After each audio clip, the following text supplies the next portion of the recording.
We know how to keep people safe, but we must turn the corner. That's Mayor Eric Adams in November, swearing in his fourth police commissioner in 4 years, Jessica Tisch.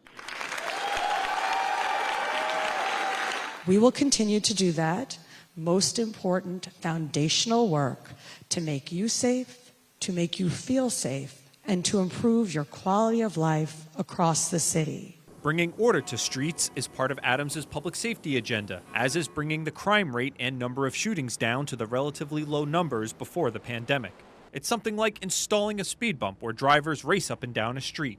By going block by block and improving quality of life, you do one thing, which is you improve the quality of life, but you also build trust and confidence of the people on the block that government can work together and solve problems. And then they become our eyes and ears. It's an initiative launched in December called Every Block Counts, with 5 blocks in Brownsville, Brooklyn, and 5 in the Northwest Bronx.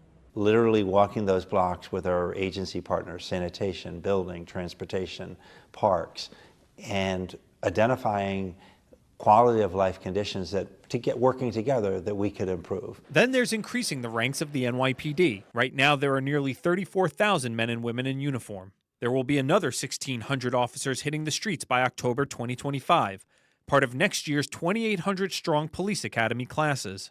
But the number of officers joining the force is struggling to keep pace with those leaving, according to the Officers Union, the Police Benevolent Association.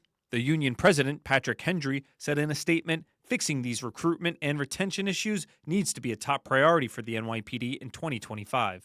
One of the biggest things that I know the current police commissioner is focusing on is recruitment and retention, but more importantly, what is the appropriate usage of our internal resources? The city council, with its progressive wing dominant, plans on more legislation focusing on NYPD operations, like the How Many Stops Act, a law that requires police officers to document demographics of people they question in low-level stops. Councilwoman Tiffany Caban, a progressive lawmaker, said to expect more of this kind of legislation. We will look at more of these measures, again, for accountability and transparency. There are lots of bills that are going to be heard over the next year. Another trend in policing next year? More drones.